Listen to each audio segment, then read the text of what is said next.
प्रियो, वर्तमान समय को यदि हम प्रतिस्पर्धा का समय कहें तो गलत नहीं होगा।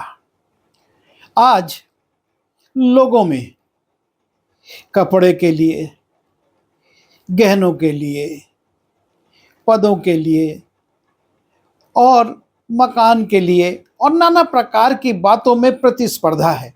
सब चाहते हैं कि हमारे कपड़े दूसरे से बढ़कर हों, हमारे गहने दूसरों से बढ़कर हों, हमारे मकान दूसरों से बढ़कर हों।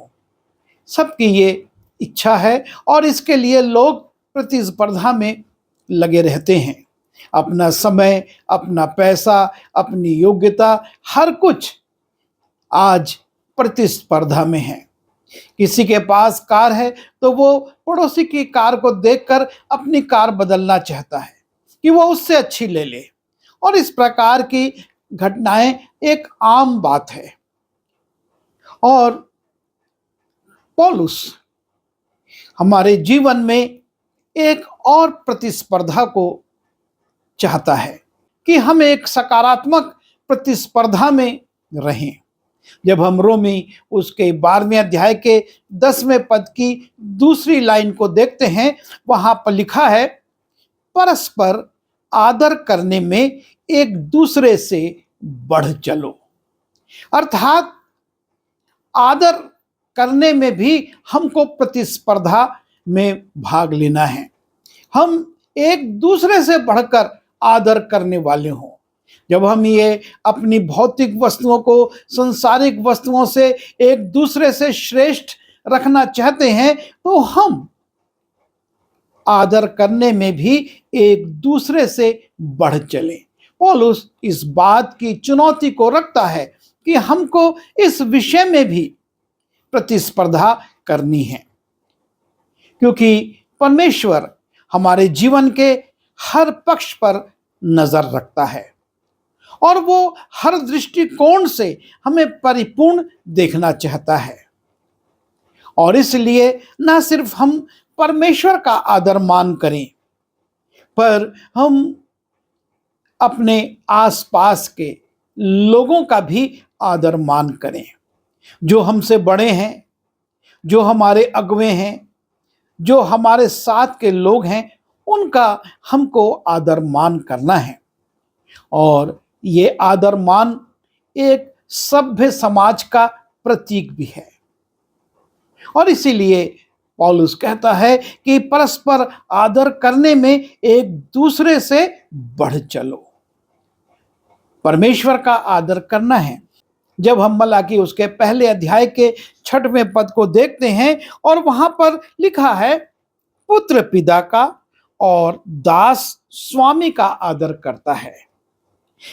यदि मैं पिता हूं तो मेरा आदर मानना कहां है? परमेश्वर जब पिता के रूप में हमारे सामने है, उसका आदर मान कैसे करते हैं? जब हम यूहन्ना रचित सुसमाचार उसके 5वें अध्याय के 23वें पद को देखते हैं और वहां पर यीशु मसीह कहते हैं, इसलिए कि सब लोग जैसे पिता का आदर करते हैं वैसे ही पुत्र का भी आदर करें। अर्थात परमेश्वर का आदर तो करना है, साथ ही साथ हमको पुत्र का भी आदर करना, अर्थात प्रभु यीशु मसीह का हमको आदर करना है।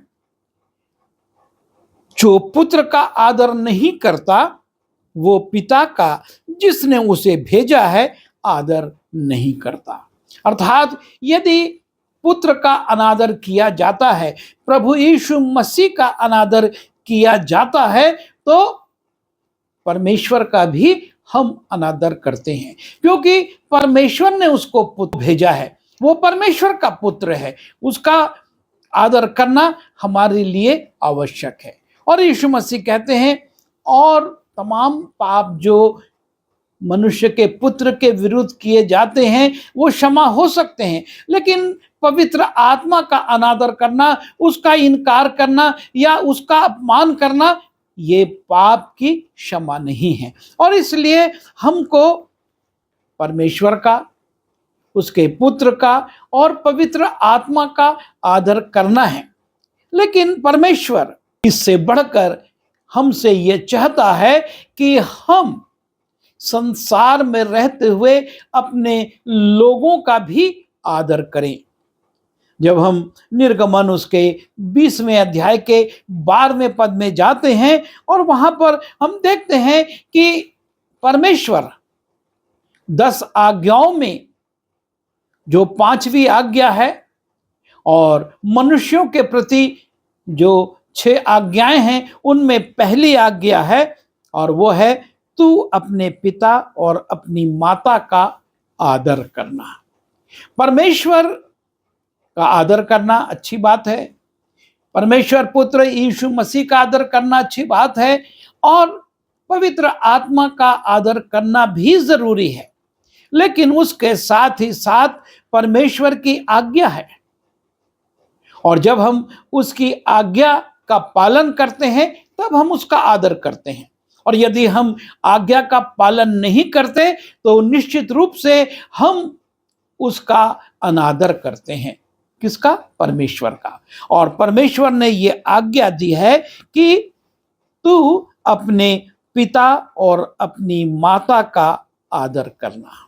हो सकता है कि हम बहुत पढ़ लिख जाएं, हो सकता है कि हम ऊंचे ऊंचे पदों पर पदस्थ हो जाएं, हो सकता है कि हम बहुत अच्छे मकानों को बनवा लें और हो सकता है कि हमारे पास बहुत संपत्ति हो जाए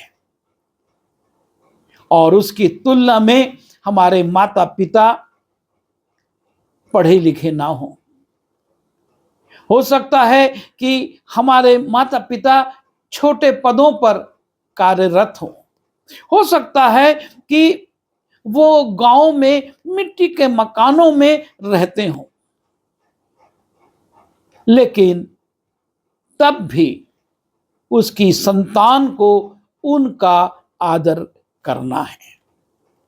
माता पिता का आदर करना है, यह परमेश्वर की आज्ञा है, चाहे हम किसी भी पद पर हो, कितने भी शिक्षित हो, कितने भी अच्छे स्थानों में रहते हो, कितनी भी धन संपत्ति हमारे पास हो, लेकिन जिन पिता और माता से हम जन्मे हैं हमको उनका आदर करना है।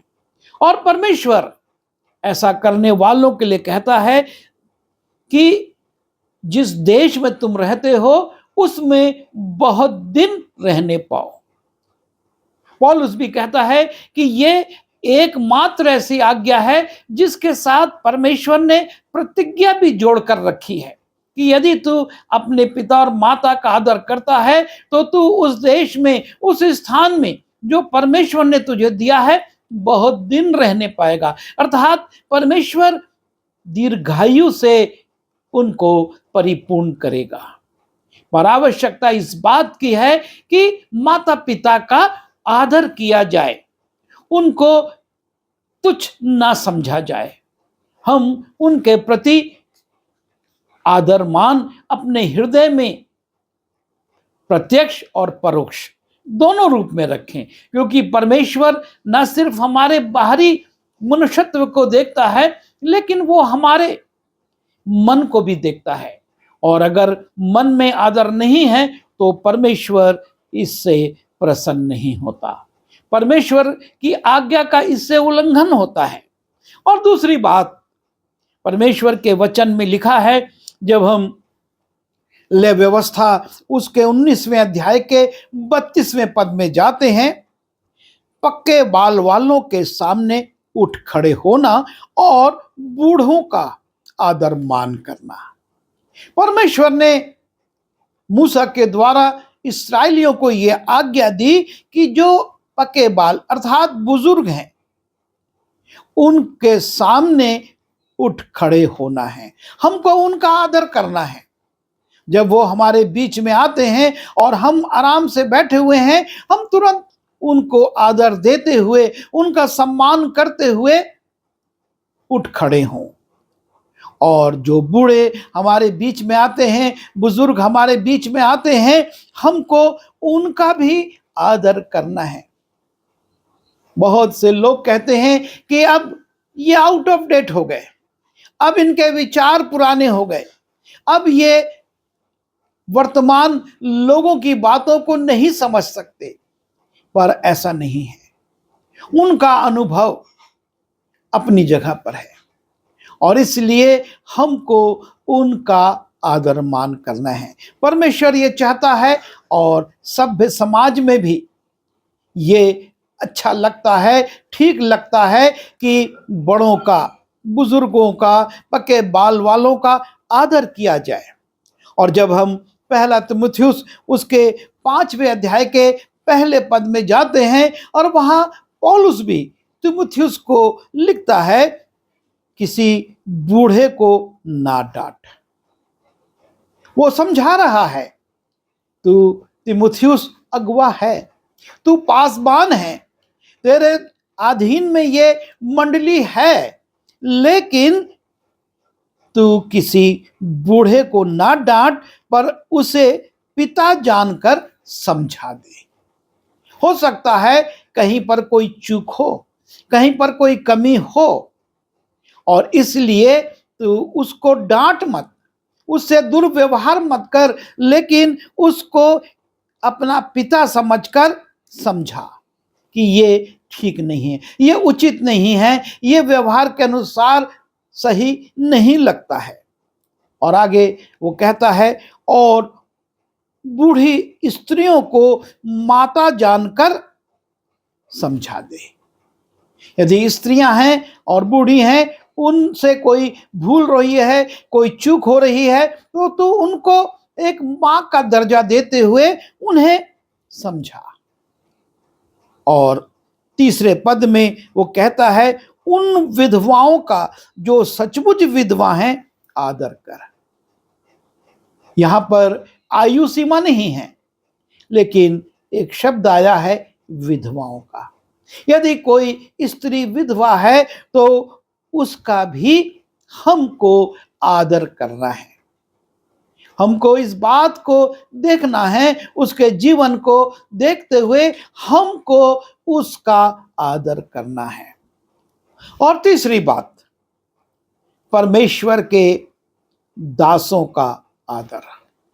जब हम पहला तीमुथियुस उसके 5वें अध्याय के 17वें पद को देखते हैं और वहां पर पौलुस तीमुथियुस को लिख रहा है, जो प्राचीन अच्छा प्रबंध करते हैं।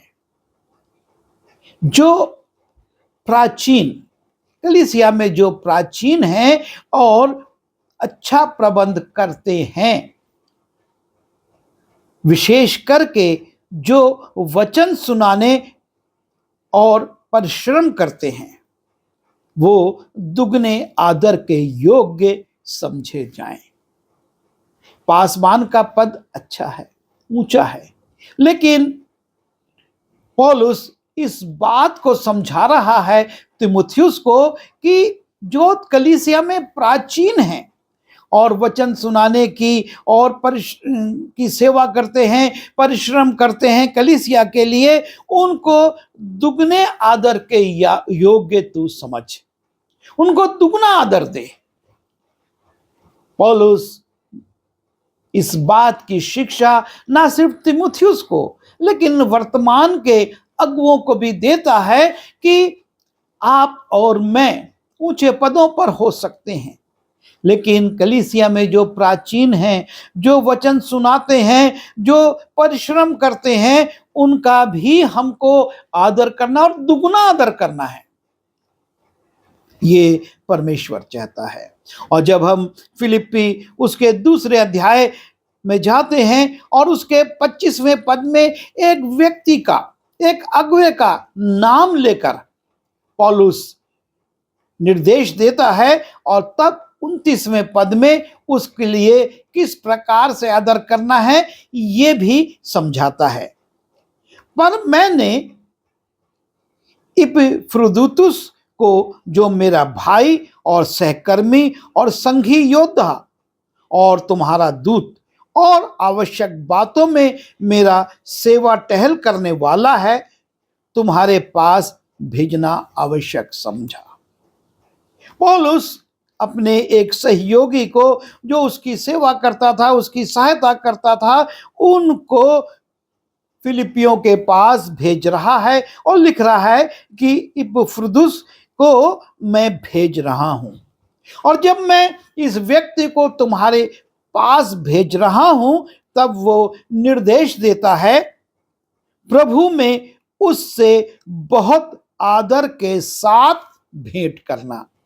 उनसे तुमको बड़े आदर के साथ मिलना है। इपफ्रुदुस को मैं भेज रहा हूं और इस अगुवे को तुम बड़े आदर के साथ अपने यहां स्वीकार करना। और फिर कहता है, और ऐसों का आदर किया करना। जो ऐसे अगुवे आते हैं, परमेश्वर के दासों की ओर से भेजे जाते हैं, उनका भी आदर करना है। हमको इस बात के लिए सचेत होना है कि परमेश्वर का आदर कर रहे हैं, प्रभु यीशु मसीह का आदर कर रहे हैं, पवित्र आत्मा का आदर कर रहे हैं, माता पिता का आदर कर रहे हैं, बूढ़ों का और बुजुर्गों का आदर कर रहे हैं, विधवाओं का आदर कर रहे हैं। साथ ही साथ हम परमेश्वर के भक्तों का, सेवा करने वालों का भी आदर करें। और जब हम निर्गमन उसके 22वें अध्याय के 28वें पद की दूसरी लाइन को देखते हैं, वहां पर परमेश्वर ने मूसा के द्वारा भी ये लिखवाया कि अपने लोगों के प्रधान को श्राप ना देना, अर्थात उनके प्रति अपशब्दों का उपयोग ना करना, अर्थात उनका आदर करते रहना, चाहे पीठ के पीछे हो, लेकिन हमको अपने लोगों के प्रधान का आदर मान करना है, उनके लिए अपशब्दों का उपयोग नहीं करना है। और जब पौलुस महायाजक को प्रत्युत्तर दे रहा था और एक ने टोका कि तू महायाजक को इस प्रकार उत्तर दे रहा है, पौलुस कहता है कि मैं नहीं जानता था कि ये महायाजक है, क्योंकि परमेश्वर के वचन में लिखा है कि अपने लोगों के प्रधान को बुरा ना कहे। और मैं ये नहीं जानते हुए उसको प्रत्युत्तर दे रहा हूं। परमेश्वर ये चाहता है कि हम संसार के बीच में रहते हुए एक नमूना रखें, एक दूसरे का आदर करें, और इस आदर को करने में एक दूसरे से बढ़ चले। हमारे अंदर एक प्रतिस्पर्धा हो कि हम कितने नम्र बनकर दूसरे का आदर कर सकते हैं, क्योंकि जब हम आदर करते हैं, ये हमारी नम्रता को दिखाता है। और परमेश्वर ये चाहता है कि हम नम्र बने। हम बहुत सी बातों में अपने लोगों से आगे हैं, हम उनसे ऊंचे हैं, पर हम अपना विश्लेषण करें, आत्म विश्लेषण करें कि क्या हम आदर करने में भी उनसे आगे हैं या नहीं। भौतिक वस्तुओं से आगे होना सांसारिक उपलब्धि है, लेकिन आदर करने में जब हम अपने अन्य प्रियों से ऊपर होते हैं, तो ये हमारी आत्मिक उपलब्धि है, और इसका प्रतिफल हम मनुष्यों से नहीं, संसार में नहीं, लेकिन परमेश्वर से प्राप्त करेंगे, और परमेश्वर हमको आदर देगा और हमको अपने पास बिठाएगा। आइए दुआ करें। प्रभु जी, हम धन्यवाद देते हैं कि आपने इस संसार में हमको रखा है कि हम आपके कार्यों को करें। आपने हमको हर उत्तम वस्तुओं से भरपूर किया है। हम चाहते हैं आत्मिक गुणों से भी हम भरपूर हों, और एक दूसरे का आदर मान करके एक दूसरे से ऊपर हो सकें, ताकि आप जब देखें तो हम आपकी दृष्टि में आदर मान प्राप्त कर सकें। विनती यीशु मसीह के नाम से मांगता हूं, आमीन।